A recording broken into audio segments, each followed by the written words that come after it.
एक समय की बात है, लक्ष्मीपुर के जंगल में बहुत से पशु पक्षी रहा करते थे। उसके बीच रंगीला नाम का एक बड़ा ही नेक हिरण भी रहता था। वह बहुत ही मेहनती, मिलनसार और परोपकारी था। वह अपने मन, कर्म और वचन से सबका ख्याल रखता था। किसी का स्वास्थ्य खराब होने पर वह हालचाल लेने के साथ साथ उसके उपचार की भी व्यवस्था करता था। वह जहाँ रहता था वहाँ अपने मेहनत से चारों तरफ हरियाली रहता था। एक बार रंगीला स्वयं बीमार पड़ गया। उसे ऐसा बुखार चढ़ा कि उतरने का नाम ही नहीं ले रहा था। उसने स्वयं कुछ जड़ी बूटियां खाई, लेकिन कोई लाभ नहीं हुआ। उनकी बीमारी की खबर पूरा जंगल में फैल गई थी, लेकिन उसे देखने के लिए कोई नहीं आया। तब उसका मन अधिक मुरझा गया। उसे उठा नहीं जा रहा था। फिर भी वह उठकर थोड़ा आगे आया और उसने देखा कि 2 हिरण उनके इलाके में आ गए थे। वह उनके बड़ी बड़ी हरी हरी घास खा रही थी। उन्होंने जब रंगीला को देखी तो मुस्कुराने लगी। अरे रंगीला, कैसी है तुम्हारी तबीयत? हम लोग तो तुमसे ही मिलने आए हैं, तुम्हारा हालचाल जानने आए हैं। हाँ रंगीला, मैंने सुना तुम्हारी तबीयत बहुत खराब है, तो हमसे रहा नहीं गया, इसीलिए चले आए हैं। अब बताओ, कैसी तबीयत है तुम्हारी? तबीयत में कुछ सुधार नहीं आया है, अब कोई दूसरी दवा लेनी पड़ेगी। हाँ हाँ, अच्छी दवा लेना और अपनी ख्याल रखना। अब तुम आराम करो, हम चलते हैं।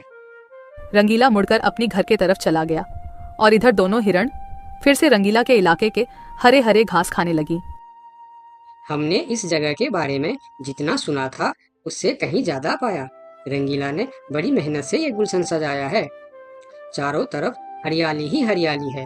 देखकर और खाकर तबीयत खुश हो गई। अभी पेट भरकर खा लेता हूँ, फिर कल रंगीला से मिलने के बहाने आ जाऊंगा। हमें रंगीला से क्या काम, हमें तो यह हरियाली खींच लाई है। चलो, हम फिर कल आएंगे रंगीला से मिलने के बहाने। जब दोनों हिरण का पेट भर गया तब वह वहां से चले गए और अपने इलाके में जाकर वह रंगीला के इलाके के हरे हरे घास के बारे में तारीफ करने लगे। अरे भाई, यहाँ सूखे घास खाकर पड़े हो, वहाँ जाओ रंगीला के दरबार में। रंगीला का हालचाल पूछो और पेट भर के हरे हरे घास खाओ। बहुत अच्छा है रंगीला, उसके बीमार होने पर भी हमें हरे हरे घास खाने के लिए मिल रहे हैं। रंगीला बहुत अच्छा है, बड़ा ही नेक हिरन है।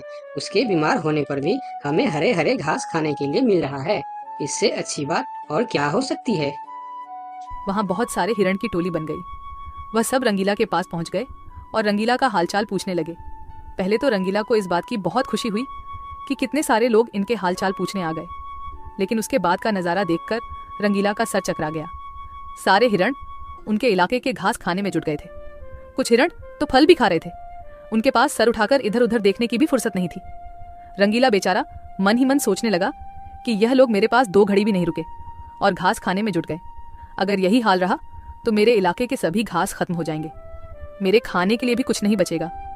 लेकिन उसके थोड़ा देर बाद ही उनका मित्र भालू वहां आ गया। उसके आने में देर हो गया था।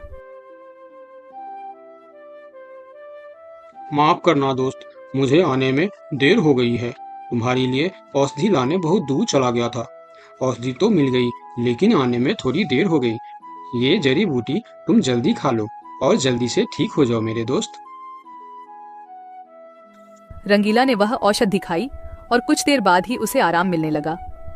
उसका दोस्त भालू उनके साथ ही रुका रहा और 2 दिन के बाद रंगीला का तबीयत ठीक हो गई। लेकिन उनके खाने के लिए न कोई घास बचा था, न कोई फल बची थी। उनकी सारी मेहनत पर पानी फिर गया था। वह बहुत उदास हो गया। दोस्त रंगीला, मैं जानता हूँ ये मतलब का संसार है। ज्यादातर यहाँ सब दोस्ती दिखावा का ही करते हैं।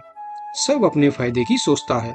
तुम चिंता मत करो, हम दोनों मिलकर यहाँ फिर से अपना गुलशन सजाएंगे, एक नई दुनिया बनाएंगे। इस कहानी से हमें यह सीख मिलती है कि मन में कपट रखने वाला मित्र शत्रु से भी ज्यादा खतरनाक होता है। दोस्तों, मेरे चैनल को जरूर सब्सक्राइब करें। आपका बहुत बहुत धन्यवाद।